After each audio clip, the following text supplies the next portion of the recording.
Welcome back to the MMA Vivisection. This is Zane Simon of BloodyElbow.com, joined by Victor Rodriguez.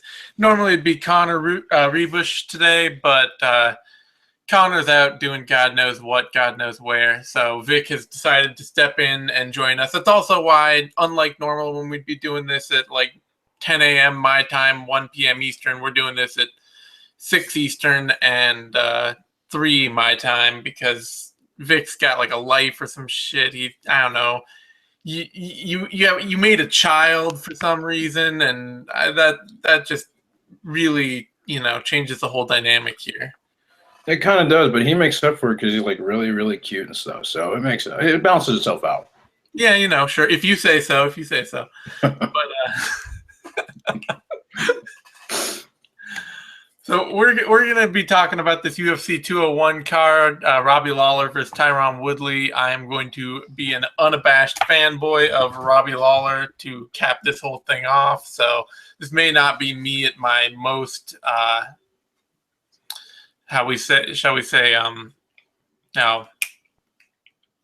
objective? Yeah, objective. Impartial?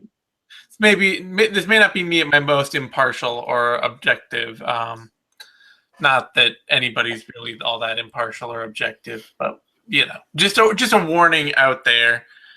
I will try my best to break down Tyron Woodley versus Robbie Lawler, and then I will probably spend a bunch of time talking about how Robbie Lawler is the greatest of all time and that he's gonna take Tyron Woodley's soul. On that note, we're gonna jump right into this fight, the Fight Pass prelims here, and our first bout. César Arzamendia versus Damian Brown. What are your thoughts on this fight, Vic? Yeah, this is a bit of a weird one. Arzamendia being 1-2 right now. Actually, not technically. He's not. He's 1-1. Or no, I'm sorry. Let's try that again. He's 0-1, making his debut against Polo Reis, where he got just brutalized. He is a product of the Ultimate Fighter Latin America, and like pretty much everyone that goes on that show, you're either someone who found jiu-jitsu and made your way through MMA there, but most likely you're someone who found some boxing or kickboxing and sort of expanded on that. I don't know. It doesn't seem like he's going to be very successful here against a guy like Damian Brown, who kind of has his stand-up a little more together and has more of an expanded MMA skill set. So for all of the good that Arzamendia has done in previous fights, I just don't really – I mean, Brown doesn't seem to have that head of steam. There's not that much hype surrounding him, but I would actually have to pick him in this one. Yeah, I agree. I think that normally I wouldn't pick Damian Brown to win much in the UFC. Unfortunately for him, he's just kind of not athletic enough. Like, he's a good, well-rounded fighter everywhere, but his biggest thing that he tends to do is he tends to put himself into scrambles on the ground constantly where he's slower and weaker and just gets worked over by better athletes on the ground. But Arzamendia seems a lot more like the kind of dudes that Brown found a lot of success with regionally. He's big-ish. He's not a terrible athlete, but he's not any kind of freak talent, and his game is just super, super raw. So I think that Brown can probably, Brown's pretty tough. It's not like he's just a walkover anywhere. So I think that Brown can probably stay with Arzamendia on the feet, maybe land a few of the better shots, and then if this gets mixed up on the ground, Arzamendia he's shown the ability to hit takedowns, but he hasn't shown any control or ground and pound from there. He just kind of hits the takedown, and then the guy gets right back up, and he has to hit another takedown. And I think that should give Brown enough opportunities to pursue the scramble and maybe get a submission at some point. Let's see. Odds on this fight are Brown is the slight favorite, -112 to -130. Arzamendia, the underdog, +103 down to -110. So it's basically dead even. I'm not. I think Brown could maybe be a little bit more favorite, but I wouldn't recommend putting any money on this fight. It's very much a underwhelming athlete with a reasonably well-rounded technical game against okay athlete with a really underwhelming technical game. And there's not a lot of it's not a lot of money to be made in that kind of matchup. It's likely to be a very sloppy decision fight. Like I wouldn't actually pick either guy to finish it. I'd guess that it's probably going to be the kind of battle that goes 15 minutes and we end up with a split decision or something like that. So on that note, that brings us to the second fight of the evening. Ryan Benoit, or not Benoit, Benoit. He's from Texas, so it's not Benoit. Ryan Benoit versus Fredy Serrano, a flyweight bout. And I'm really excited for this fight, but it may end up being a blatant mismatch. Like it's a huge step up and a huge test for Fredy Serrano. He's obviously a very elite athlete, very powerful wrestler, and I think he gets fighting. He understands how MMA is supposed to work. Like he knows when to punch, he knows when to shoot the reactive double, he knows how to hit big slams and control and do all that kind of stuff. But other than his technical takedown game, his overall MMA game is super basic. And Benoit is not like Benoit's wrestling is bad, and it has been, and it always will be. But I don't know that it's so bad that he can't get back up when Serrano takes him down. And then if it's just for the parts of this that are a pure striking match, Benoit has a huge edge. Like Yao Jikui was bombing away on Serrano before Serrano hit that huge takedown that broke Jikui's arm. And if Benoit does that, I got to pick Benoit to take this fight. I think that this is just a too big a step up where Serrano's now going to be fighting somebody who's almost as athletic as him, but has spent a lot more time around the sport and had a lot more technique put into his game. So I'm picking Benoit here. What about you? Yeah, the interesting thing here with Serrano is not just the power that he has with his wrestling, but also how his technique is. It's like there's wrinkles to how he takes a guy down and controls him on the ground. But the problem is that we have to make the distinction between his form of wrestling, coming from a wrestling background and wrestling for MMA, which is something that we saw. Obviously, it's not a one-to-one comparison, but if you look at the fight between Sarah McMahon and Miesha Tate, everyone assumed that Sarah McMahon, being the more elite wrestler, would certainly have her way. It didn't exactly turn out that way. Now, I'm not saying that Benoit can replicate that success, at a grand level or anything like that, but I'm pretty sure that there are opportunities that he would be able to create for himself or be able to work off his back. And that's even if they get to the ground to begin with, because as you mentioned, Benoit's striking is that much far ahead. And if you look at that fight against Sergio Pettis, against someone who was purportedly a far more dynamic and technical striker, and he had some really good looks in that fight. He had some great moments. So I'm not really sure how Fredy wins this, and it's unfortunate because by all accounts, he seems like a great guy, and he's got a lot of promise, a lot of talent. I don't know if he started MMA too late or, maybe there is an opportunity for him to turn things around, but this matchup is just not it's not really, I think, where he needs to be right now. Yeah, the other thing, too, is I would say, like, if this were a middleweight fight, I might really reasonably pick Serrano just to implement a superior power wrestling game over a guy and, just kind of grind his way to a win. But at flyweight, dudes are so hard to hold down there. Like, yeah. And we haven't seen Serrano against good enough competition to know if he can be a control grappler at flyweight. So I don't feel like I can bet on that. And if I can't bet on that, then I feel like Benoit's going to get his chances to get his licks, and if he gets those, he's a big enough puncher to stop this. So I am picking Benoit, I would say probably like via TKO, but if he doesn't, then I could see potentially grinding his way to a win. The odds on that fight, Serrano is coming in the favorite minus 135 to minus 117. Benoit, the underdog, plus 115 down to minus 105.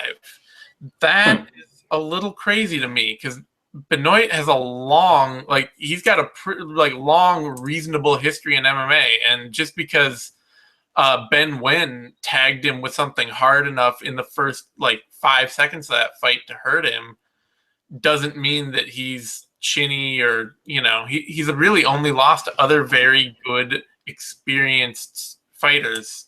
Yeah, a guy that's 8-4 shouldn't really be an underdog to a guy who's 3-0. Looking at the level of experience of the guys, and Ben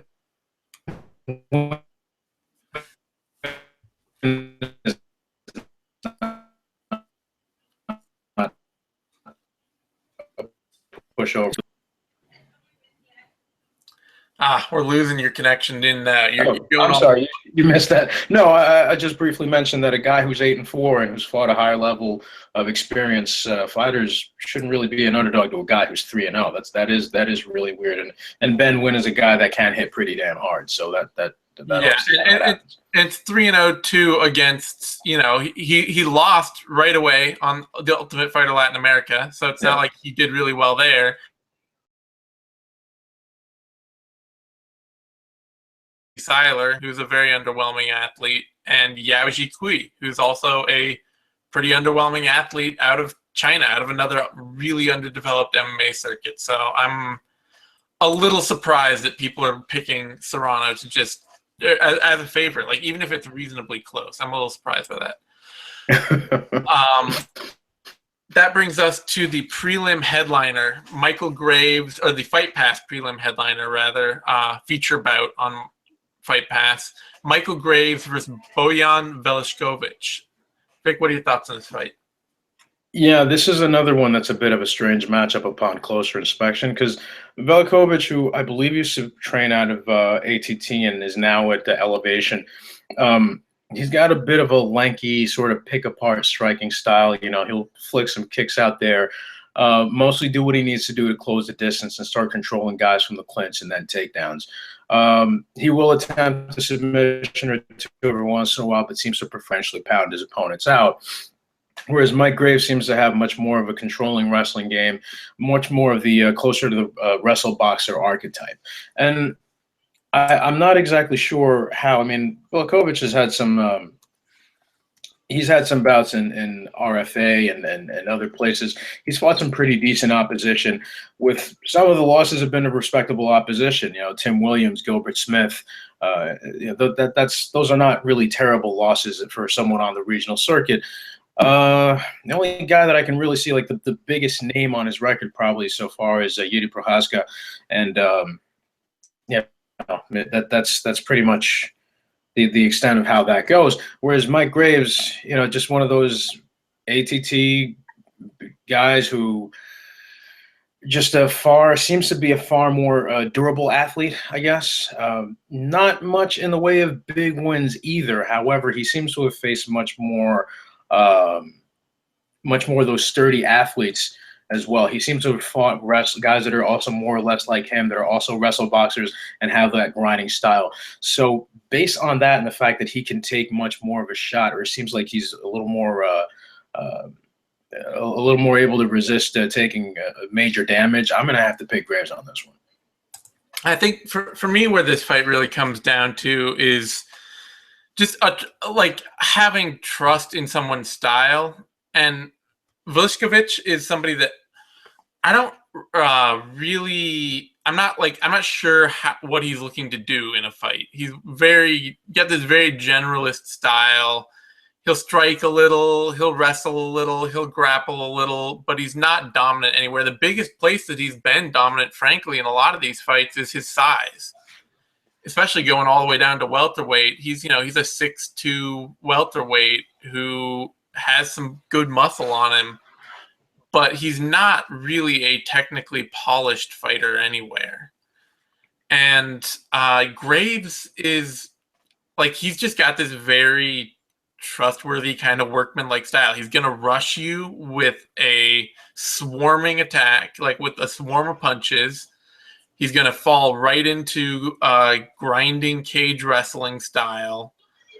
And then he's going to pull you down, and he's going to work for a back take on the mat and try and either pound you out or submit you. And he's really aggressive, and he's really tough, and he's really consistent, and he's reasonably fast. I could easily see Veličković just being too big and Graves not being able to get him down and overpower him. But we also saw Graves against Randy Brown his last fight, who's a huge welterweight and very powerful. And Graves had trouble taking Brown down against the fence. Brown's cage takedown defense is really good. And so Graves switched up to taking him down right in the middle of the cage and was able to submit him. And I feel like Graves he just has a really good, solid game going on that I can trust him to go out and work really hard to win rounds and work really hard to press his game. And Veličković, he's just, I feel like he's more of like, I'll feel the fight and go wherever it takes me. And that can often just be taking you right into a decision loss. So picking Graves, but if he can't get takedowns because of size and because Veličković is just too well-rounded, then this could end up being a very sloppy kickboxing match. That would be the other warning. Odds here, Graves is the favorite, -215 to -250. Veličković, the underdog, +206 down to +160. I will say I'm a little surprised by that, just because Graves is really fairly untested so far in his career. Like, he's just 6-0 now and has only been fighting for a couple of years. And Veličković has been fighting now since like 2010 and is 14-3. So he's got a lot more experience under his belt. And I don't know. Like, I'm glad to see Graves as the favorite. I think he should be, but I think those odds might be a little bit wide. There's a very good chance Veličković could take this. I just don't see I haven't seen Graves be utterly dominant yet. Even when he's good and even when he's doing well. And Veličković is big and powerful.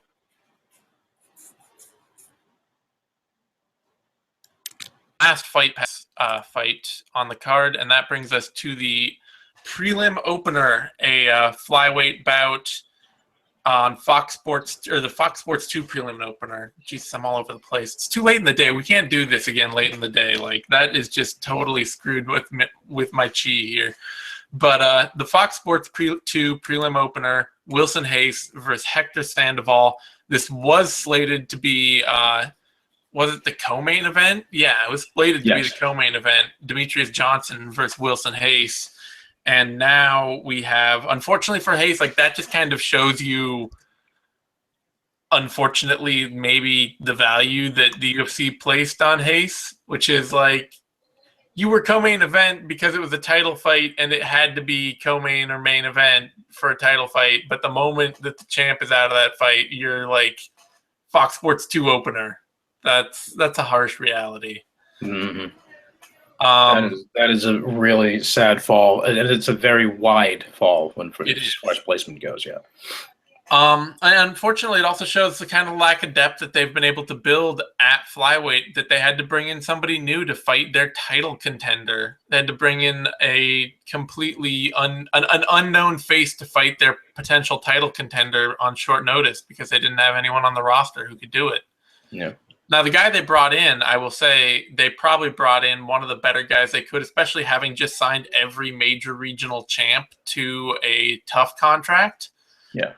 There probably weren't a lot of other big name flyweights out there. A few. I know the moment I say that, there's going to be somebody popping up in the comments with like 5 names. But Hector Sandoval he's been around a while. He's not exactly a prospect. He's been fighting since like 2009 out of Team Alpha Male. He's in his early 30s now. And he's a really solid wrestle boxer. He kind of like, I think of him as like 2007 Uriah Faber, complete with the idea that Uriah Faber was fighting at featherweight and should have been a bantamweight, and Hector Sandoval is fighting at flyweight and should probably be an atomweight. He's tiny even for a flyweight. He's 5'2", and he's got some good punching power. Like, he can string together body head combinations. He's got great one-shot power. But his wrestling game is frankly a little grinding and stifling, and he's not showing him. It's so hard, like we talked about with the Fredy Serrano thing, it's so hard to control people at flyweight that having a wrestling game based on pushing people against the cage, searching for a takedown, and then kind of holding them down and looking for position, I just don't necessarily see that translating upward at all, especially being way smaller. And I think in this Wilson-Hayes fight, the boxing might be close to equal. Like I say, Sandoval's really fast. He's got sharp hands. He's got good power. But he's not going to I don't think he's going to knock Hayes out. Yeah, I don't see that happening. I mean, and if he decides to turn this into a oh, yeah, okay, and if he decides and if he decides to turn this into a wrestling match, I think Hayes is going to submit him. So my pick is Hayes by submission. Anyway. Yeah, no, I'm going to agree with that. I mean, the biggest weapon that I've seen Sandoval use is that massive overhand right, and he's just really got a good sense of timing for it in a lot of situations. But, Hayes is a little more complete than he might seem. He's not just this jiu-jitsu guy who got an MMA. He's had, if you look at his some of his fights in Bellator, he had a deal of success. He had a pretty good run, although he did start losing to some of the more elite competition there, guys like Dantas and Patricio Pitbull and company. Yeah, he changed his game up though since moving to Alliance, which is great. But and then he's shown lesser. He takes a lot less damage per fight. But he's got everything much more controlled than Sandoval does, and I feel that youth, that athleticism, and the kind of recklessness that comes with that in some of these younger guys is probably going to end up costing Sandoval, especially if it ends up on the ground, because Hayes can be an absolute wizard on the ground as well. Yeah, the odds on this fight, and it's just like I haven't seen a good enough grappling game out of him. He doesn't seem to have that team alpha male grappling game where you take somebody down, you look for the instant sub. If it's not there, you let him back up and you take him down, look for instant sub. He seems much more of the take you down and try to grind you. And that just seems like it's made for Hayes to get a chance to do work. Yeah. Odds on this fight, Hayes is a heavy favorite, -290 to -330. Sandoval, the underdog, +279 to +215. I'm pretty happy with those odds. Those seem just right about where they should be for this kind of fight. Especially given that Sandoval, like I say, he does have some power and his hands aren't bad. It's not like he's not young. He's not just a little kid out there. He's in his 30s. He's been around a while. His game's probably about as good as it's going to get. So he's got a puncher's chance. And so I don't think it should be in the 500 range or something like that. That brings us to a heavyweight bout. Anthony Hamilton versus Damian Grabowski. What's your thoughts on this? Yeah, all right. Hamilton does not have the cleanest of styles, whether it's standing or whether it's on the ground. He doesn't seem to be in the best of shape. He carries a little extra, knot muscle around, but his size and his frame do sort of serve him well for heavyweight. It's hard for guys to control him. It's hard for guys to take him down, and he does seem to have a very heavy top game as well. Grabowski has much more that sort of simpler, he does have that sort of European boxing style, and he does use as well, and he's got a pretty good sort of top half guard game in some of his fights. I'm just not seeing him taking Hamilton down, and I don't see him using his ranges effectively or being able to land hard enough shots to do the kind of damage that would put Hamilton away. So I would certainly have to favor Hamilton in this bout. I think he's going to be a lot smarter with his use of space and his timing. He's one of those rare Jackson Winklejohn guys who's just that big and may not have the most physical gifts, but he's kind of making the most of what he's got. Well, I have a feeling I'm gonna pick this fight wrong because this is a classic for me. Do not ever bet on this fight to save your fucking life. Well, don't bet on heavyweights at all, but yeah sure. Don't bet on heavyweight. This is the classic don't bet on heavyweight fight for me, and I have a terrible habit of picking Anthony Hamilton fights wrong almost every time. Whether it's him fighting Shamil Abdulrahimov or Daniel Omalanchik or whatever. Like, other than Todd Duffy, I knew Todd Duffy was going to knock him out. I could pick that one coming a mile away. But I think I have picked just about every other Anthony Hamilton fight incorrectly. And I am going to pick Damian Grabowski here because I am holding out hope that he translates some of his skill game into the UFC. And Hamilton just continues to have zero skill game whatsoever. Like, other than being big and tough, there's nothing that Hamilton does in the cage that's like, you're winning now. It's like, okay, you're leaning on him. Yeah, you've continued to lean on this man, and he can't get you to stop leaning on him, so you've technically won this round. Yeah. And I feel like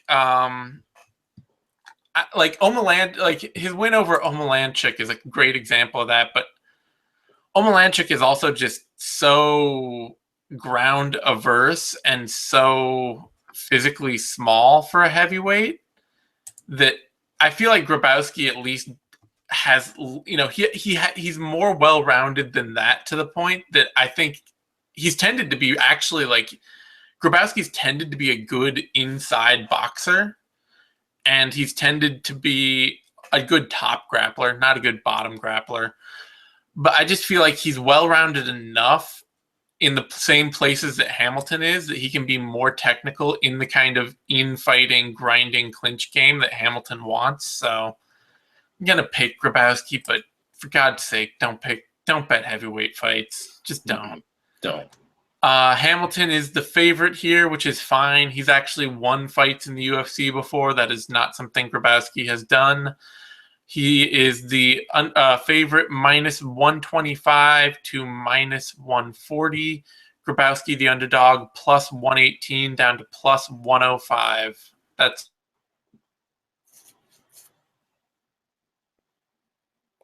perfectly good for skew, much below 500. And that brings us to the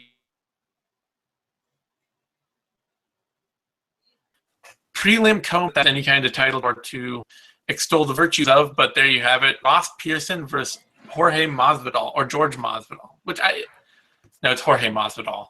I'm too full of this whole Brazilian thing, and God damn it. Anyway, Ross Pearson, Jorge Masvidal, welterweight bout of all things. Two former lightweights fighting at welterweight, and I'm leaning Masvidal. Both these guys fought just recently, and seems like more fighters are starting to catch on to this Donald Cerrone cowboy thing as time goes on. Like, it used to be for a while, you just had like fighters were like, well, I fought 3 months ago, and I've just been waiting here by the phone, and nobody's called me, and so I'm not fighting anymore. And I don't know, I'm hoping to get another fight soon. And it seems like we're starting to get a few more fighters who are catching on to the idea of, like, if I just constantly bug the UFC for a next fight, the moment my last fight happened, I'll get another fight pretty quick. Because both Pearson and Masvidal, like, these dudes just fought. Pearson especially, like, we saw him lose to Will Brooks like yesterday. That fight happened. But I gotta favor Masvidal here for a couple of reasons. Partially, Pearson's coming in on short notice. Partially, he's moving up to welterweight for the first time in. What does he ever fought at? I don't think he's fought at welterweight since his UK days. I'm not sure. I don't even know that he ever did then. Like, his earliest title was like a UK lightweight title. So he might be doing this for the first time, possibly. Yeah, and this is a dude who thought that going down to featherweight would be a good idea because he felt that undersized at lightweight, and now he's going up to welterweight. And frankly, Masvidal, like, the dudes that beat Masvidal tend to be either of two people. They tend to be people who can really, and it's actually not even the out wrestling thing hasn't happened to him for a long time. They mostly tend to be guys that are just better athletes and sometimes more elite talents. The better athletes thing is the big thing. Like, as good or better peak athletes. Lorenz Larkin, Benson Henderson, Ali Quinta, Rustam Habilov. these dudes are all top of the food chain athletes. Yeah. And that's when Masvidal's problems with pacing and with necessarily landing power shots, not always landing power shots, as sometimes just mental lapses, that's when those things really tend to come to bear for him. Otherwise, he tends to win. And Ross Pearson is more the kind of dude who just, you know, he can beat some people, he can lose to some people. It's very dependent on the matchup. Against a guy like Paul Felder, who just had to like keep chasing him down and going after him, he got in trouble. But Masvidal is a lot savvier than that. He knows how to pick his spots. He knows how to move in and out. He's got good footwork on the outside. He mixes kicks in well. And unlike Will Brooks, he's got really good polished boxing. And then he's got the wrestling and grappling game to back it up, where if he wants to take Pearson down and out grapple him, I feel like he could. So I gotta lean Masvidal here. I just don't trust this move for Pearson, and I don't trust it as the kind of matchup that Pearson inherently wins. So what are your thoughts, Vic? Yeah, it's not only the situation with him moving up in weight in a short notice. Although, a side note, the fight was initially going to be CR Bahadurzada taking on Masvidal. So, you know, Masvidal is going to be dealing with a guy who's got less range. I'm not really seeing how this is going to work out. You know, Masvidal's a guy who suffers sometimes in his fights if they go to a decision because of his stretches of the fight where he probably could engage and sort of seems to wait to react. I don't know if he's waiting for the counter or trying to maybe force a situation there, and it never ends up coming up. But, you know, a guy like Pearson who isn't going to try to wrestle him. You know, this is mostly going to be a gentleman's agreement, unspoken striking match situation. So a guy like Pearson, who can be very slick with his boxing, is usually very good at getting himself into crazy dogfights. It seems like it's going to weigh against him pretty heavily because Masvidal is very slick. He's very good at not just getting in, but also, as we've mentioned to some of these guys before, they get in, drop 1-2, and they get out. And then they just kind of keep peppering guys with their movement and flustering them with their reactions. I'm not really sure how Pearson is going to prepare for that. I don't see him finding any form of control or being able to dominate with that. He may very well land a few shots, like difficult to put away. So yeah, you got to go with Masvidal on this one, unfortunately. Yeah, I think part of that too is that the book on Pearson has kind of become, if you can force him to lead, his game falls apart really quickly. Like, he's a really good counter puncher when you're stepping into the pocket and chasing him down. But if you sit back a little and make him come after you, he gets wild. He starts flinging his body out over his feet. He starts making mistakes. He just kind of charges ahead and gets really ugly. And for Masvidal, like, his problems being that he takes his foot off the gas too much, like, that would play right into his strengths of having somebody that's going to just start coming at him and making big mistakes that he can capitalize on. So I actually feel like, just matchup-wise, this is a fight that should really work for Masvidal's strengths.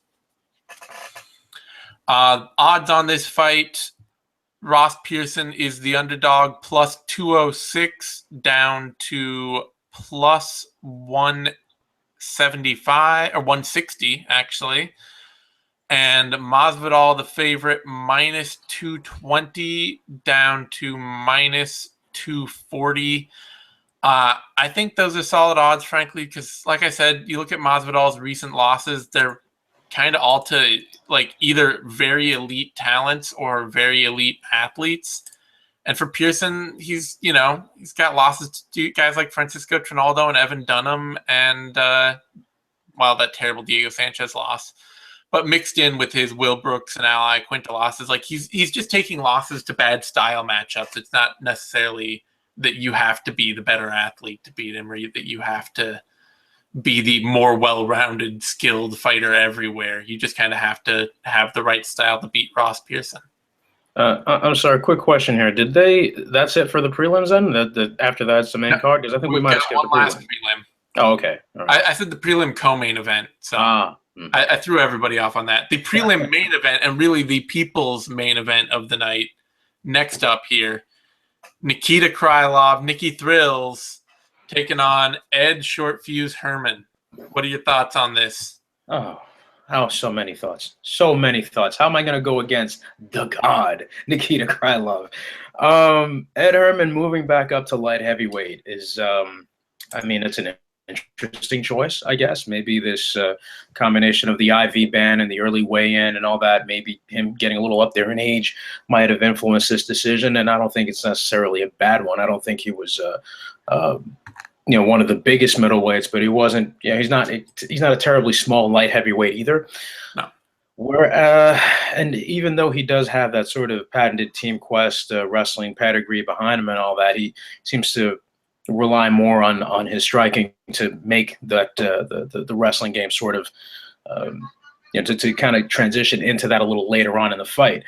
Whereas Krylov has been susceptible to some takedowns and a lot of the groundwork before, but I don't know, man. I mean, it's one of those things where it seems to me like Krylov's striking is a little sharper and he hits a lot harder. As dependable as Herman's style may be, I'm going to go with Krylov on this because it's just him being the more dynamic athlete of the two, him having more strength behind his strikes and being more off, high kicks, body kicks, things that Herman might not be expecting in rapid succession. I don't really see much of many opportunities for Herman to win this fight unless he's able to grind out a crazy decision or something like that. I got to say, I think the key to Herman winning is surviving a round and a half. Like, if he can survive to the midpoint of the fight, then Krylov, he burns energy at an impossible rate. Yeah. Just like, I've described it before as he's the kind of dude that will, we talk about fighters in gas tanks and gassing. Like, Nikita Krylov will take his gas tank, pour it all over himself, and set himself on fire before he considers saving energy for the third round. Like, this is not a dude who's ever going to end a fight. Like, he could never go the distance and be like, man, I really didn't leave it all out there, and I feel like I should have tried harder, and, still feel like I've got a lot of energy to burn. He's going to end up like a sopping mess, just heaving on the ground. And I love that personally. I it's one of the things that really makes me love watching Nikita Krylov fight. But it does mean that as he goes up and fights better, more veteran talent, the key to beating him is going to be like survive his wildness and then pick him apart. The thing with me that has me, I don't know, because of that, it's very easy for me to see Ed Herman winning this. The reason that I'm still picking Krylov, and it's not just fanboyism, because there's a lot of that too, is that if you give Ed Herman a brawl, he is completely willing to engage in a brawl, and he is much slower and not any more technical than Nikita Krylov in a brawl. No. Like, he will just wing these huge, wide, like, clubbing shots. Like, I was just watching the Tim Boetsch fight in his last fight. Like, he got hurt bad early in that fight by Boetsch and just was, like, swinging, these leg kicks where it looked like he was literally grabbing one of his legs with his arms and throwing it at the opponent. Like, that is the kind of speed that he's striking with. And I just think that's exactly the kind of fight that Krylov will thrive in early, and it gives him the best opportunities to win early. So I got to pick Krylov to win early here. I mean, it could easily. I think Herman does have underrated power, so he could easily catch Krylov with like a clinch knee or a big shot at random, or he could just jump on him and choke him out in some terrible scramble where Krylov gives up his grabs the guy, puts him on his back, and puts his arms around his neck. I could easily see Krylov actually doing that in a fight, Dennis Bermudez style, and then Ed Herman could choke him out because of that. But unless that happens, I'm picking Krylov for the early win. The odds on this fight, Nikita Krylov is the favorite, minus 190 to minus 230. And Ed Herman is the underdog, plus 191 down to plus 150. I don't know. I think that's actually a little long. I want to say I think that's about right. But the fact is that for the first 5 minutes of this fight, it's probably just going to be bananas and two dudes throwing every haymaker possible at one another. And one of them's probably going to sleep. And I think it won't be Krylov, but that's a leaning. Like it should be probably much more like a 150 either way kind of fight. Yeah. Yeah. Oh, crap. Damn it.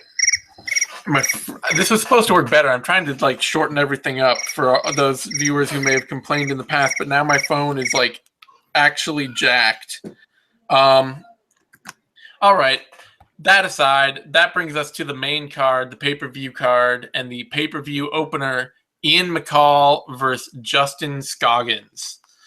And I believe I'm going first here. This is a fight that makes me uncomfortable in the almost the exact same way that Anthony Hamilton versus Damian Grabowski makes me uncomfortable. For completely, like, it's the total opposite end of the spectrum, I realize. But actually, I don't need this for this fight. This fight's a good enough one I want to talk about, spend a little time on it. McCall is a very, very, very good fighter when he has his mind set on being a very, very, very good fighter. Like, you get him, early in his fight with John Lineker, he was pretty handily outworking John Lineker. He had that very competitive first fight with Demetrius Johnson. He's totally dominated Brad Pickett, and he has had like these flashes of just greatness, complete greatness. He's fast. He boxes really well. He wrestles really well. He grapples really well, and he can flow between all of them really well. I think he's a cut above Justin Scoggins in terms of his movement and boxing, and probably his grappling too. I'm not sure necessarily the wrestling. Scoggins has really stepped his wrestling game up. But McCall, like, I would put this as a like skill for skill, talent for talent matchup. Like, I don't see Scoggins having any definite advantage anywhere. But the advantage that Scoggins will have is all the mental aspects. Because McCall, like, in that fight we saw with John Lineker, he was doing really well, and then he got caught in Lineker jumped on a guillotine that was tight, but McCall survived it, and everything after that just fell apart for McCall. Like, he just kind of threw all the strategy he showed early in the fight out the window and tried to get into a firefight with John Lineker. And it's just like, what are you doing? You're never going to win this fight with John Lineker. And, we've seen Iliarde Santos touched him up. And we've seen, Joseph Benavidez beat him. Demetrius Johnson beat him the second time around, obviously. And it's a lot of his losses are the same narrative. He starts getting hit, and he just immediately feels like, well, I got to hit you back harder. I got to prove something. And it doesn't care. I don't care how many shots I have to walk through to do it. I don't care if I stop moving my head. I don't care if I stop stringing my punches together. I have to land one shot on you right now because you hit me.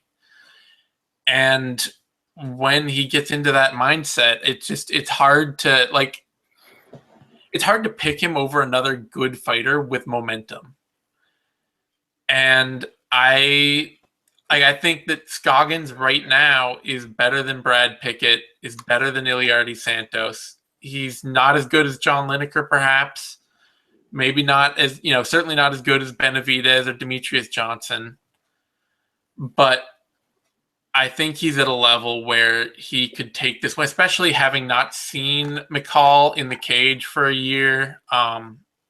or a year and a half now. And with McCall even detailing all these injuries he's going through, and like still like having a dead arm basically that he can punch people with, but not much else. And I got to pick Scoggins for the upset. He's got the footwork to stay safe. He's got the footwork to make McCall work and to be frustrated, I think, to get him frustrated, to pick him off with some awkward shots and start to make McCall get frustrated. And if it's purely down to like grappling and scrambling, Scoggins is good enough that McCall can't just put it on him there. Like he can't just rely on like, oh, well, my boxing isn't working, I'm just going to out wrestle you and take you down and all that. I mean, we saw him win wrestling battles against DJ, so it's possible. It is possible for McCall to do that. He does have that ability and he has that talent. But I just don't have faith in him to show up and perform consistently. So I got to pick Justin Scoggins here. Yeah, I'm looking at this fight, and the weirdest thing about it is, Scoggins is much more dynamic with his wrestling. He's able to like turn corners differently and sort of. Go back, dial it back for a minute. Scoggins much more dynamic with his wrestling. Scoggins' wrestling seems like it's got more stages to it. Like he's not just going to grab the single leg and try to drag you down. Like, no, he's going to turn the corner. He's going to press you up against the cage. He's going to drag you. And once he's on the ground, there's much more scrambles and there's much more going on. Whereas, McCall, everything he does very, very well. And as the things that you mentioned, as far as his transitions on the ground, his wrestling and striking, I actually think he won that first fight against Johnson, the one that was ruled a draw. And it's weird because we haven't really seen that level from him since. He's had a series of personal problems. He's had a history of injuries since.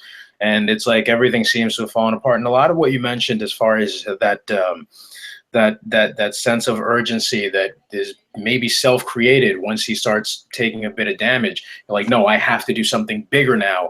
That's not going to serve him very well. And this, I do feel, is going to primarily be more of a grappling match than anything else. I don't think Scoggins is going to really try to engage him for too long on the feet. And if that is the case, that's not to say that McCall he's certainly not a slouch on the ground, but I do think that Scoggins may have a bit more of the top control here. I think he might have that down a little more. And as you mentioned before, flyweight, it's hard to keep anybody down, especially a guy like McCall. But if there is one guy that has that, not one guy, one of the guys in that division that has the ability to perhaps hold a guy down a little longer than some of the others, would have to be Scoggins. And by that alone, I think that gives him a pretty good advantage. Does it guarantee that he'll win? Not necessarily, no. He could very well be punished for some of the defensive lapses that he's had standing, but I don't think he's going to be punished too badly for it because there's not that many, and he's not really known for taking too much damage either. He has had a few of these sort of odd decision wins, but his style works. It's wily, but it works, and it may be enough to fluster McCall on this. I'm going to guess McCall is probably favored on this one, but I don't think it's too crazy to actually go with Scoggins for the upset here. I think it's certainly possible. And wouldn't be an upset via the odds, got to say. Oh, yeah. There you go. Well, I'm going with the favorite then. We've hit upon what is the common theme, and it's that McCall is just kind of not trustable. And it's too bad because, he is a very elite fighter. He is a top 5 level guy. He's a hair's breadth away from being championship caliber. But it just doesn't, the consistency isn't there. It's the kind of thing where it's not even like fight to fight consistency. Oh, one fight he'll look like this, one fight he'll look like that. It's the round to round, minute to minute consistency. And that's actually something that I really trust a lot more out of Scoggins. I expect this to be a really a back and forth scramble filled 15 minutes where neither guy exerts a lot of control or has continuous moments of dominating offense. But I trust Scoggins to be making all the right moves, the best moves he has available to him in each moment to moment throughout the fight, and I don't trust that from McCall. I just trust Scoggins to make fewer big mistakes. The odds on this fight, Scoggins is the sizable favorite, -225 to -250. Ian McCall, the underdog, +216 to 170. It's not, it's not a massively out of whack line, but does kind of undersell just how good McCall can be when he's on. It's just that we haven't seen him on at the level that he would. We haven't seen him on at that level for a while. So I understand the odds. I don't think it's unfair. I think a lot of people are thinking along the same lines. It is interesting to see Scoggins coming in as a pretty reasonable favorite. Yeah. That brings us to then a kind of underwhelming fight. It's like a very distinct step back from that. Especially like for as excited I am about Masvidal, Pearson, Krylov, Herman, and Scoggins, McCall, and I'm very excited about all these fights. I think they're a lot of fun. I cannot work up much enthusiasm for Francisco Rivera versus Érik Pérez. So, Vic, tell me why I should. I'm happy about this. Wow. Okay. No, I kind of figured you'd be a little more animated for this kind of matchup, but sure. Okay. And I think I might know why, but let me take a stab at this. I'm going to guess that this has to do with perhaps much like the fight we saw down there with Fredy Serrano, that maybe the level of competition and the recency of some of their fights might be a bit of a problem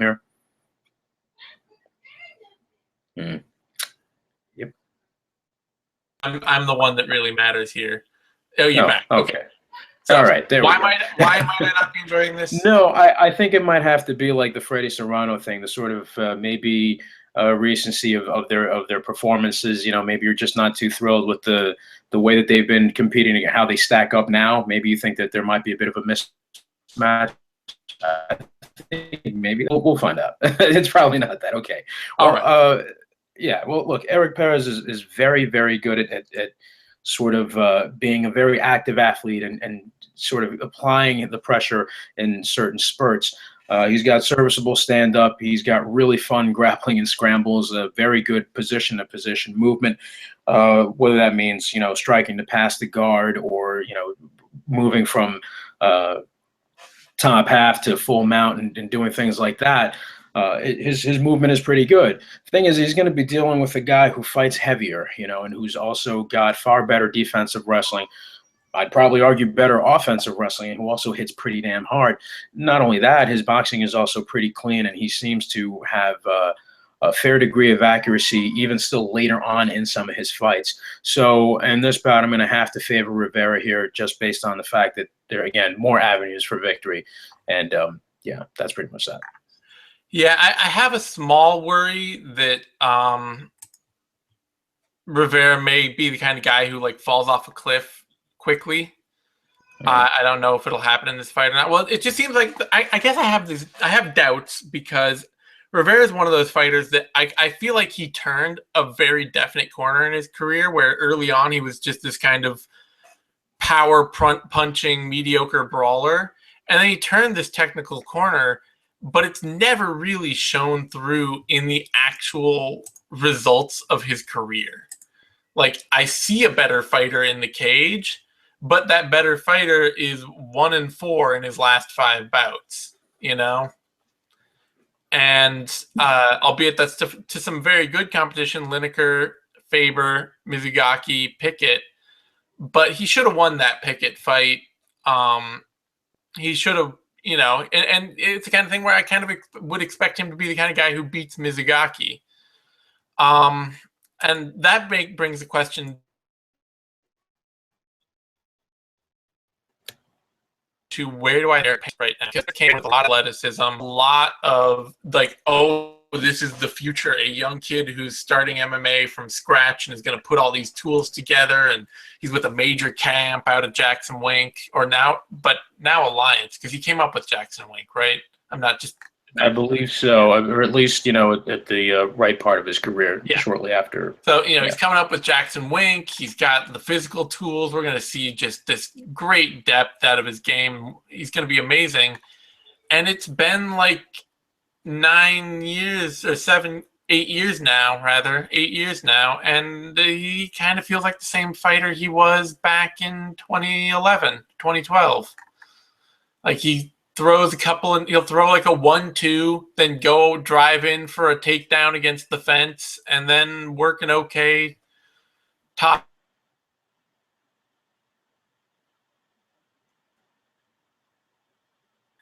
He's still a good athlete, still a very good athlete. still tough. And he's only lost to Takei Mizugaki and Brian Caraway recently, which there's no shame in that. But I just can't get any enthusiasm for Érik Pérez's game. And so I think my problem is that I have no enthusiasm for what Érik Pérez is doing, and yet I have no trust that even though I really like what Francisco Rivera does, that he can make it work to win fights, because he's not making it work to win fights. So I don't think Pérez has the right type of game. I think this is the right matchup for Rivera, in the way that, like, in the same way that Pickett was the kind of the right matchup to me for Rivera, because to really overwhelm or to beat Francisco Rivera, you really kind of have to overwhelm him. You have to force him to brawl when he should be fighting a smart kickboxing game, because in a just straight kickboxing match, he's a very solid kickboxer. It's when he starts to brawl, the wheels just kind of fly off. And when that happens,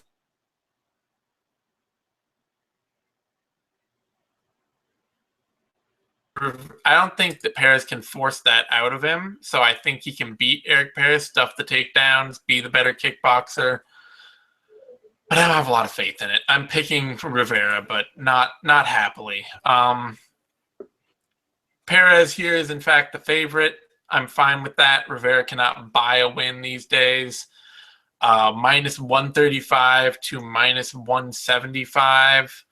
Francisco Rivera, the underdog, plus 158 down to plus 105. So there's a lot of play in that line, but I'm picking Rivera. We're both picking Rivera. Yeah. Fine with Pérez being favorite because he's winning. Like, you can't really argue with the fact of one. I don't know. This style matches him well. It's like, well, he's not getting wins. He's not finding a way to convert even good matchups into winning fights. So that brings us to the middle of the pay-per-view, and Matt Brown versus Jake Ellenberger. I am going to make this pretty quick. I have absolute faith that Matt Brown can knock out Jake Ellenberger. Ellenberger looked better last time out against Tarek Saffiedine. He looked like he had more confidence and was willing to be more aggressive, more like his old self. Problem is that even in that, Ellenberger has never been like this overwhelming takedown machine. He's had a ton of power, and when he gets a big takedown, he can put a lot of power behind it. But he's not the kind of guy who just goes out and chains together takedown after takedown after takedown in a dominating performance. He tends to wait a lot, try to pick his spots to land a big power shot. And Matt Brown has no shortage of confidence moving forward on his own, and is amazingly hard-headed. So I think there's a good chance that Brown has to eat a couple power shots to get himself into the clinch. But if he can get Ellenberger into the clinch, I think Ellenberger doesn't have the aggressive switch to turn, the feeling of the lack of patience, I guess, to just overwhelm Matt Brown and take him down. I think he'll let Brown work, and if he lets Brown work, he's just getting worked over. So I'm picking Matt Brown, and I'm picking him to stop Jake Ellenberger. Yeah, the curious thing about this is the fact that Matt Brown has pretty good takedown defense unless he's facing one of these elite wrestlers in his division, a guy. Ellenberger is a very good wrestler, but the thing is that Matt Brown is, well, first off, he moved to Colorado. He's living and training in elevation. And a guy who's usually had pretty good cardio and he's living like that now, well, he's actually going to be a lot more, he's going to be a little more durable. Second, he's training with a better caliber of wrestler as well. He's kind of refining a lot of the deficiencies that he's had in his game. So I don't think it's going to be, it wasn't easy for Ellenberger to take him down before. I don't think it's going to be that easy now. I believe there was a judo chop that was written about Matt Brown's striking, how deceptive his Muay Thai actually can be, and how in some spurts it looks like he's brawling, but he's actually being rather technical because of his placement and his footwork. But when you look at Ellenberger, I mean, I don't know. I guess it's not too late, but I am glad that he left Glendale. I'm glad anybody who leaves Glendale. I'm happy that they've gone. I believe this will be his second fight training under Cordero from King's MMA. That alone should yield a fair amount of benefits, even though his last fight, obviously, he didn't win. But he did look better, as you mentioned. He looked more confident. He looked like, he wasn't just relying exclusively on his athleticism and trying to be a better boxer than he had been before. He seemed to have had a much more rounded out game, and that's great. And that could very well make for a more compelling fight and give him a better chance to win this fight than he would have previously had. That said, I still don't know if that's going to be enough. I mean, Matt Brown, again, another guy, very, very durable, very hard to put away. Ellenberger might be able to land one of those bombs, but I'm not sure that he's going to have to do so much. He's going to have to hit him with a shovel to be able to put him down and keep him down. Whereas Matt Brown is just so much more versatile with the striking and his space and everything else. So I think he's going to be able to shove off some of these takedowns and piece them up standing. Other than that, unless Ellenberger grinds out some kind of crazy decision or finishes him with elbows from the top just because of it's just too much if he overwhelms him but doesn't exactly knock him out. Right? And, I mean, I think he has a better chance than most people think he does, but I still got to go with Matt Brown on this. Yeah, the odds agree. They have Matt Brown at minus 265 to minus 375. Down to plus 210. And I don't find any fault with that. Brown has been fighting well at a high level for a while now, and Ellenberger has been underachieving for a while now. So I don't really see any reason that bettors would have a lot of faith that Ellenberger is going to come back and crush this one. That brings us to the co-main event, women's strawweight bout, Rose Namajunas versus Karolina Kowalkiewicz. What's your thoughts on this, Vic? This is great. This is absolutely great. We mentioned Kowalkiewicz yesterday. We were talking about her fight against Mizuki Inoue in Invicta and how well she did, how well she utilized the very clean, punctuating combinations with leg kicks and body shots, and how great she was at, again, coming in, slipping back out, using her angles. And I do think that's going to give Rose some trouble. I'm not sure. I mean, she hasn't faced anyone who, she has fought some fighters that are pretty good strikers, but not someone who is as deceptive and as good with her timing and movement as Karolina. So that alone does give me pause. But the thing is that Rose is so resilient. She's able to take a lot of damage and just keep on coming. And the longer this fight goes, the better it goes into Namajunas' favor, because eventually this is going to end up on the ground. And once that does happen, she's just such a tricky grappler. You think even if you see what she's going for, her tenacity and her ability to shift and move to something else will eventually land her where she wants to be. So she's really good at distracting opponents, faking them out, and doing things of that sort. Even standing, I don't think she's just going to be a punching bag. Karolina's going to eat some shots on the way out on some of these combinations that she's going to be darting in with. So as good as Kowalkiewicz has looked, as good as she will look in this fight, and I do think it will be close, I'm going to go with Namajunas on this one.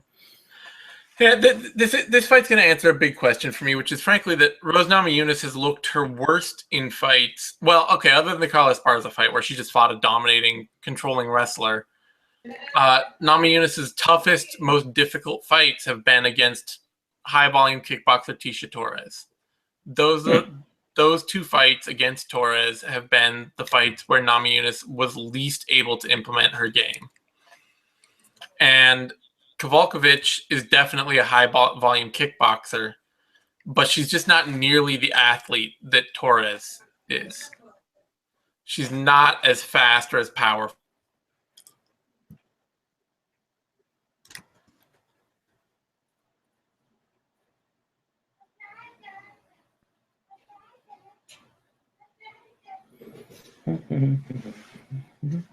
Explosive. And the question then becomes: Is Namajunas' problem dealing with somebody who's as athletic as her and as dynamic as her, and can be as dynamic as her, or is her problem just dealing with the volume boxing game? Because if it's dealing with somebody who can actually string together good combinations and that's going to cause her trouble, then Kowalkiewicz has a very real shot of pulling out an upset. Kowalkiewicz has very fast hands, is very, when she finds her timing, she throws very smooth combinations. I would actually like to kind of see maybe Namajunas pull a more dynamic, big single striking game, closer to maybe how she fought early in her career, because Kowalkiewicz is also very defensively open. Like, she does not, she tends to come in and out on straight lines with her head up and her chin on line, and then she throws really fast, slick combos, but she's there to be hit. And a lot of her winning form has come just from the fact that over time, her opponent can't match her pace. Like, Kowalkiewicz is going to be there in the third round, moving in and out, throwing 5-piece combos on you 10 minutes later when you are, so gassed out from trying to hit her with big bombs that you just can't do it again. That's like Heather Clark had a lot of success early against Kowalkiewicz, hitting her, she touched her up hard early in that fight. But it's just by the time you got to the late rounds, she was just eating 5 shots for every one that she could try and return. So I'm picking Namajunas here just for that dynamicism and the grappling too. Kowalkiewicz she's not a bad grappler, but she's not a great wrestler, and she's not she's not Rose Namajunas on the mat. She's functional there, but she's not dominating there. She's tended to get,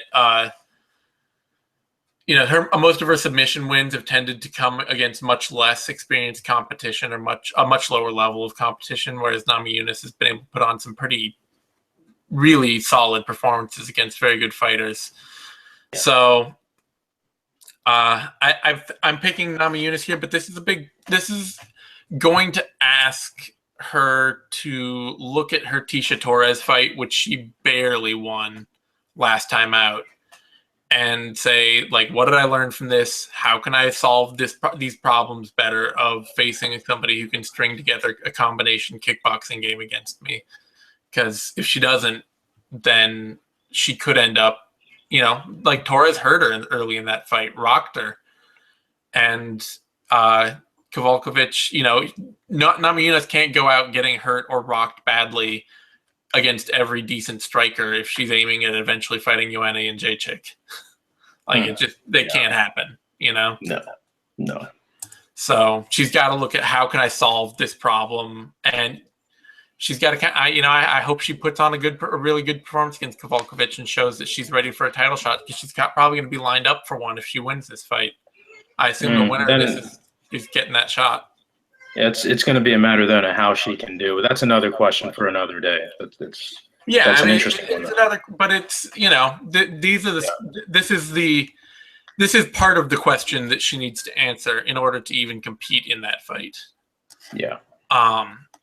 So the odds on this, Namajunas is favored -205 to -250, and Kowalkiewicz is the underdog plus.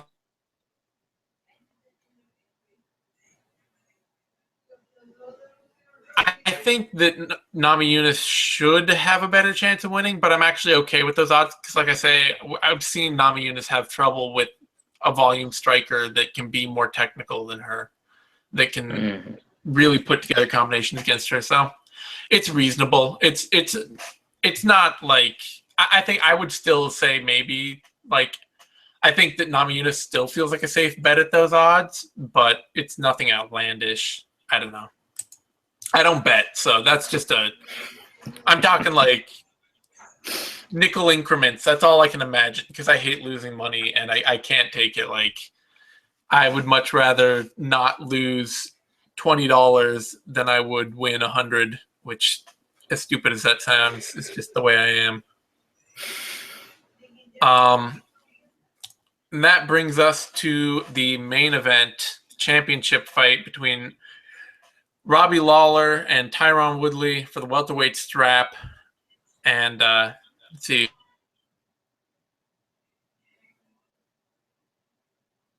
Who's starting on this? It's me, I think. It should be your turn, yes. Yeah, full disclosure, Robbie Lawler is one of the very fighters out there that I am just totally and cannot help myself about. I don't think that Tyron Woodley should. I don't think Tyron Woodley should beat him. Woodley is very good at fighting safe and winning while fighting safe. Like, that is really where his strength lies, is that if you let Tyron Woodley fight a very safe, confident bout, he will do very well in it. He won't get hit. He won't get hurt. He'll pick his shots. He'll land with power. And it really works for him. But if you kind of can shut down that safety for him, if you can take away his, if you can swarm him, if you're not afraid of his power and his athletic abilities, I mean, Jake Shields beat him, like, in a stand-up match. Just being fearless and marching through him, Jake Shields beat Tyron Woodley in a striking match. And that, to me, is like the biggest. I cannot put faith in Tyron Woodley to beat Robbie Lawler, because Robbie Lawler is not going to, like, give Woodley all the safety he needs to just land single hard shots. You know? Even if Lawler takes his time and picks his spots too, he's going to be landing with he lands with enough power in every shot he lands that you're not going to feel that sense of safety. Fighters don't stand in front of him and feel like, oh, this guy's not going to take me apart. Like, oh, he's not throwing. I feel relatively safe and calm. Like, I can just kind of hang back and be defensively sound. He hits with the kind of power that makes you think, okay, I need to actually, like, I don't want to try and throw a punch at him because he's going to come back with something so hard that, I mean, it's the same thing that at his, in his best fights that Tyron Woodley gets. That's the same advantage he gets. These guys don't want to come after him because they know how hard he's going to hit in return. But I think I've seen Woodley be, like, in that Rory McDonald fight, I've seen him be shut down. Like, I've seen a willingness for him to just be like, I can't. I have no idea what to do here. I just can't. And I've never seen, like, I've never seen Lawler just kind of be shut down like that, except in the Melvin Manhoff fight, which he then knocked the bejesus out of Manhoff. And afterward, he's like, yeah, I was just waiting for the one shot. And I saw it all the way. You're just like, what the fuck? What is wrong with you, good sir? People talk. There's a lot of talk about cage wear, and he's been in wars, and the damage is stacking up. And when's it going to show? It could show anytime. He can't fight like this forever. He can't be champ like this forever. Like, guys, we saw it with Chris Weidman. Guys who fight with that kind of aggression and abandon, like, you do not survive. You do not win every fight at the elite level that way. You don't hold a belt that way. It's the margins are too thin, the demands are too high, everybody you fight is too good. But until I see it happen, until I see Robbie Lawler lose because of it, until I see the wheels fall off, I'm not believing it. I'm not buying into it, and I can't, and I won't. And that's also just partially because of my massive bias love for Robbie Lawler. So you can be the more level-headed here, Vic, but I'm going Ruthless Bob all the way. Well, don't mind if I do. First thing, though, I do want to know, and this is something I'd like for you to answer later on, not now, but I want to know where that Robbie Lawler, Melvin Manhoff, I saw the knockout coming a mile away. I want to know where that ranks on your scale of, like, no, that can't be true. And if the Holly Holm holding back in her early UFC career thing ranks at number one, and where I want to know I want a comparison of those two later on. That's going to be fun. But you know, I want to get this out of the way bright and early. Tyron Woodley has a chance to win this fight. I don't want anybody to be fooled. I don't want anyone to think that this is one of those things. The resurgence that he's had has been one of the best comeback stories that we've seen in MMA. It's up there with the early Mark Hunt resurgence that we saw not too long ago. It's just a beautiful thing to witness, and it couldn't be happening to a nicer guy or a better fighter. He has this ability to just get even more and more intense as the fight wears on, find the weaknesses in his opponent and break their will. Now, the thing with Woodley is he has shown an ability to crack his opponents and just, also demoralize them, breaking them down through wrestling and control. Number one, I don't know how easily he's going to be able to take down Robbie Lawler. I just don't really, Johnny Hendricks could do it, and Woodley is on that level of those upper echelon wrestlers in the sport, so that's not entirely out of the question. I just don't see him capitalizing thinks he can from there. And not only that, the fact that Woodley would prefer to stand and trade with the guy. So what's going to happen from there? We saw Rory McDonald keep him at the end of that jab. We've seen how slick Robbie Lawler's boxing can be when he's measured and controlled, especially in that second fight against Johnny Hendricks. Who's to say that he can't replicate that same plan, that he can, at least for that portion of the fight, that he's going to be able to keep him at a good distance and be able to piece him up from there, and then eventually, just make it as ugly as he wants to be later on, because Woodley's not going to have much of an advantage if this turns into a dogfight either.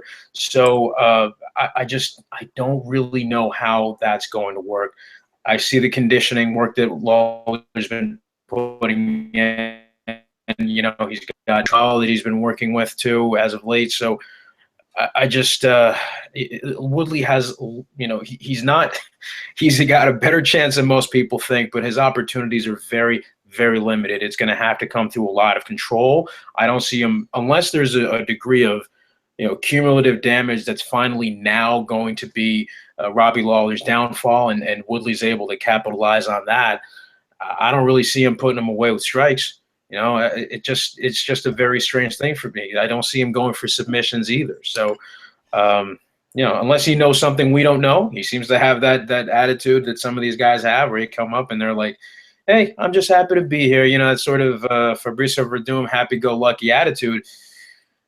Sometimes these guys do have some surprises up their sleeves, so expect a good one. But Robbie Lawler at the point that he's at, and if he's just not looking like he's on any sort of decline right now.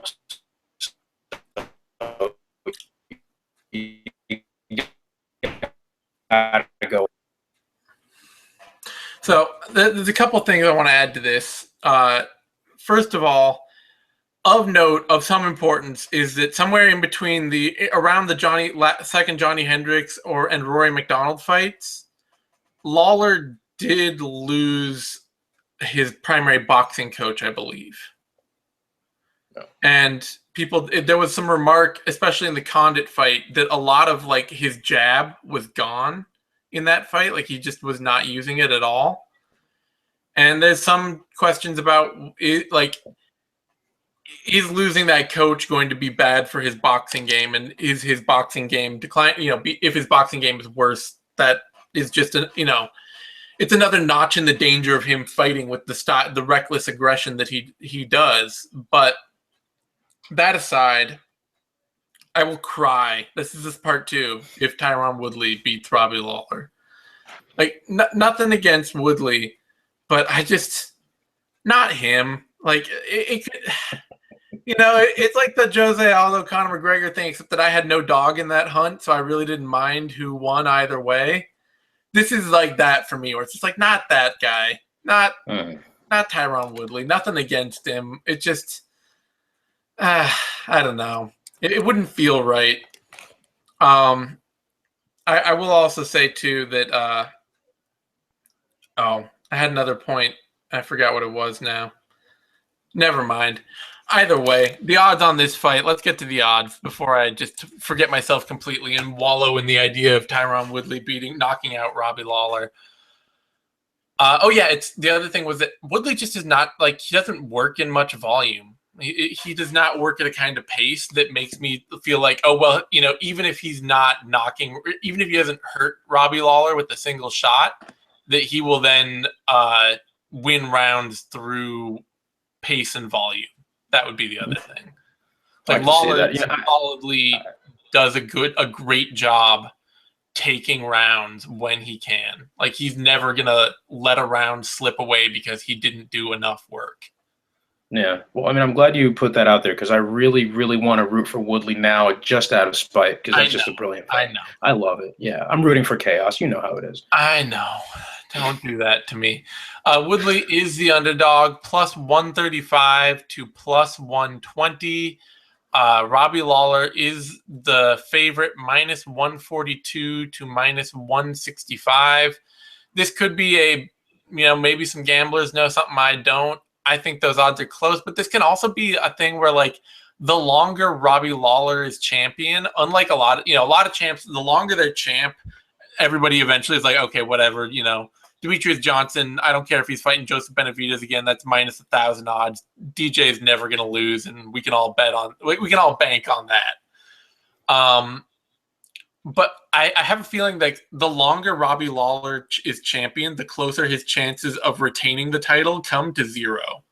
Like it just feels so utterly improbable that every fight people are just going to be like, no, he's going to lose this one. This is going to be the one. I know it is. Well, so, I'll guarantee you this: that no matter how long he holds the title, it's not going to be like Demetrius Johnson, where it's a lot of people just don't care. So you will care. Not only does he have the benefit of being in what I think is the second most stacked and talented division, but it's just him. It's like you are going to care because it's going to be dynamite. All right. Well, on that note, that wraps up the show. I'm not going to give any other better betting picks because, frankly, Connor's much more the person on that, and I don't gamble nearly enough to be of any use there. You've heard my picks over the course of the show. If that helps you, fantastic. If it does not help you a bit, I'm totally okay with that. You can find me on Twitter at DZaneSimon. You can find Vic on Twitter at Vic M. Rodriguez. You can find both of us over at Bloody Elbow. Give this video a like. That's a thumbs up down there on YouTube. Subscribe to our YouTube channel, MMANation.com. That's DOTCOM. That's where you get all the latest Bloody Elbow shows, videos, analysis, all that good stuff.